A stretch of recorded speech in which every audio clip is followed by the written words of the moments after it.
Hello दोस्तों, कैसे हो आप सब। Welcome back to Job University. मैं प्रकाश। तो इंटेलिजेंस ब्यूरो की तरफ से एक बहुत ही बेहतरीन नोटिफिकेशन रिलीज की गई है। टोटल 797 वैकेंसी रिलीज की गई है और ये पोस्ट है junior intelligence officer grade 2 technical की। तो इंटेलिजेंस ब्यूरो जैसा कि आपको पता है मिनिस्ट्री ऑफ होम अफेयर्स के अंडर आता है, गवर्नमेंट ऑफ इंडिया के अंडर आता है। गवर्नमेंट जॉब है, परमानेंट गवर्नमेंट जॉब आपकी रहेगी। तो चलिए यहाँ बात करते हैं अप्लाई करने की। एलिजिबिलिटी क्राइटेरिया क्या रहने वाली है, एज लिमिट क्या रिक्वायर्ड रहेगा, सिलेक्शन का प्रोसेस क्या रहने वाला है, एग्जामिनेशन पैटर्न कैसा रहेगा। साथ ही साथ बात करेंगे सिलेक्शन के बाद यहाँ ज्वाइन करने के बाद आपकी मंथली सैलरी क्या रहने वाली है और क्या क्या इंपॉर्टेंट डेट्स रहने वाली है। तो चलिए वीडियो को शुरू करते हैं। अभी ये जो नोटिफिकेशन रिलीज की गई है, ये शॉर्ट नोटिफिकेशन रिलीज की गई है। बहुत जल्द इसकी डिटेल नोटिफिकेशन भी आपको देखने को मिलेगी। तो चलिए एक एक करके बात करते हैं सारी चीज़ों के बारे में। सबसे पहले तो यहाँ अगर वैकेंसीज की बात करें तो देखिए टोटल 797 वैकेंसी निकली हुई है, जिसमें से अनरिजर्व कैटेगरी में 325 वैकेंसी है, ईडब्ल्यूएस के लिए 79 वैकेंसी है, ओबीसी के लिए 215 वैकेंसी रिलीज की गई है, एससी कैंडिडेट्स के लिए 119 वैकेंसी रिलीज की गई है एंड एसटी कैंडिडेट्स के लिए 59 वैकेंसी निकली है। और अगर मैं पोस्ट की बात करूं तो देखिए जूनियर इंटेलिजेंस ऑफिसर ग्रेड 2 यानी कि JIO ग्रेड 2 टेक्निकल पोस्ट में यहाँ वैकेंसी रिलीज की गई है। ये ग्रुप सी पोस्ट है, non gazetted non ministerial post है एंड जनरल सेंट्रल सर्विस है, यानी कि सेंट्रल लेवल की सर्विस है। तो यहाँ पे अगर पोस्टिंग की बात करें तो ऑल इंडिया में आपकी पोस्टिंग कहीं भी हो सकती है।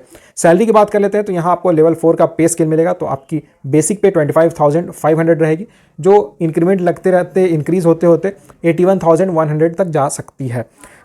लेकिन होता क्या है कि जैसे ही कुछ ईयर्स आप वहाँ वर्क कर लेते हो तो उसके बाद आपको प्रमोशन मिलती है, तो आपकी बेसिक पे इंक्रीज होते जाती है, तो सैलरी काफ़ी ज़्यादा इंक्रीज होती है। इसके अलावा यानी कि बेसिक पे के अलावा आपको कई सारे अलाउंसेस मिलते हैं, डीएनएस अलाउंस मिलता है, HRA मिलता है, साथ ही साथ कुछ स्पेशल अलाउंसेस है, जैसे यहाँ स्पेशल सिक्योरिटी अलाउंस मिलता है 20% of basic pay in addition to the other government allowances. यानी कि जो अलाउंसेस मिलते हैं सारे गवर्नमेंट ऑर्गेनाइजेशन में, उसके अलावा आपको यहाँ 20% एक्स्ट्रा बेसिक पे मिलता है।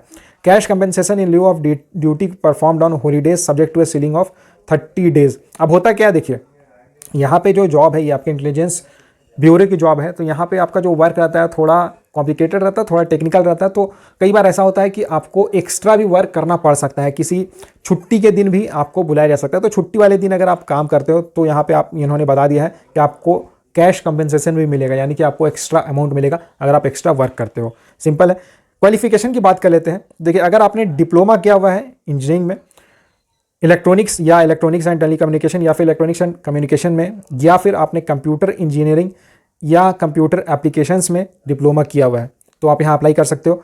या फिर अगर आपने बैचलर्स डिग्री की हुई है, यानी कि अगर आपने ग्रेजुएशन किया हुआ है, BSc किया हुआ है विथ इलेक्ट्रॉनिक्स और कंप्यूटर साइंस और फिजिक्स और मैथमेटिक्स, तो आप यहाँ अप्लाई करने के लिए एलिजिबल हो। या फिर अगर आपने BCA किया हुआ है तो भी आप यहाँ अप्लाई करने के लिए एलिजिबल हो। तो यहाँ बहुत सारे अलग अलग कैंडिडेट जिन्होंने अलग अलग कोर्स किया हुआ है अप्लाई कर सकते हैं। आप कमेंट करके जरूर बताना कि आपने इनमें से कौन से कोर्सेज किए हुए हैं। एज लिमिट की बात करते हैं तो अप्लाई करने की मिनिमम एज 18 ईयर्स है, मैक्सिमम 27 ईयर्स है। और अगर आप कैटेगरी में आते हो तो आपको एज का इसमें रिलैक्सेशन मिल जाएगा, आपको छूट मिल जाती है अपर एज में। जैसे अगर आप SC/ST कैंडिडेट हो तो 5 ईयर्स का आपको छूट मिल जाएगा। अगर आप OBC कैंडिडेट्स हो तो 3 ईयर्स का आपको एज में छूट मिल जाता है। देखिए ये जो जॉब रहती है इसमें ना बहुत ऑपरेशनल ड्यूटी रहता है, ऑपरेशनल वर्क रहता है, तो इसलिए यहाँ पे जो PWD कैंडिडेट्स है वो अप्लाई नहीं कर सकते। यहाँ पे इन्होंने क्लियर लिख दिया है। जैसे मैंने आपको बताया कि ये सेंट्रल लेवल की जॉब है, तो यहाँ पे आपकी जो पोस्टिंग रहेगी ऑल इंडिया में कहीं भी हो सकती है और आपको ऑल इंडिया में कहीं भी ट्रांसफ़र किया जा सकता है और कभी भी ट्रांसफ़र किया जा सकता है। इसलिए अगर आप इंटरेस्टेड हो, ऑल इंडिया में कहीं भी आपको पोस्टिंग मिले, आप वर्क करने के लिए रेडी हो, तो ही आप यहाँ अप्लाई करना, ऐसा इन्होंने ऑलरेडी मेंशन कर दिया।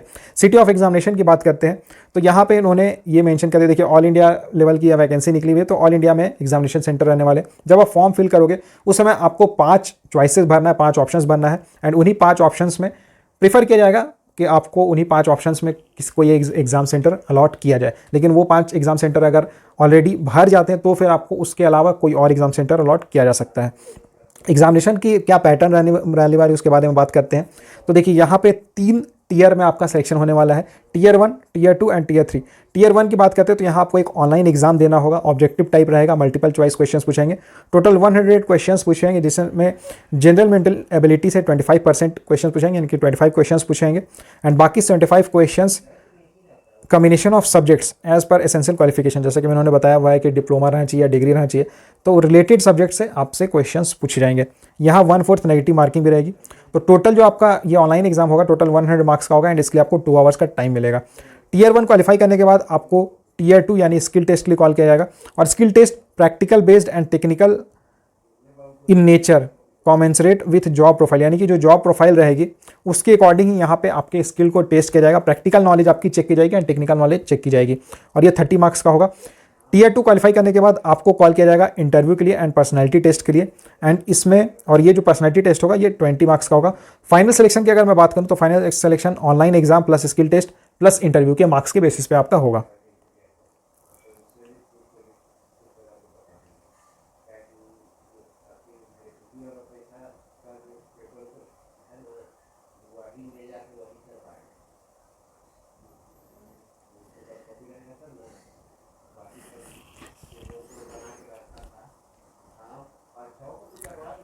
एप्लीकेशन प्रोसेस की बात करें तो यहाँ अप्लाई करने का सारा प्रोसेस ऑनलाइन है।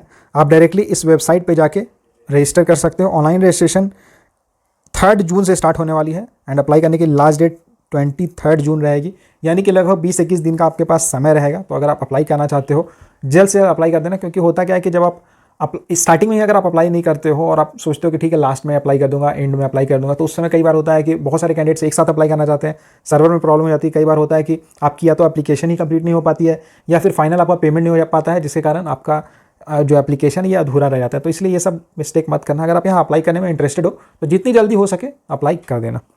एप्लीकेशन फ़ीस की बात करते हैं तो देखिए सारे कैंडिडेट्स को रिक्रूटमेंट प्रोसेसिंग चार्जेस देना होगा। रिक्रूटमेंट प्रोसेसिंग चार्जेस कितने हैं तो 450 रुपीज़ है, तो 450 रुपीज़ आपको पे करना होगा।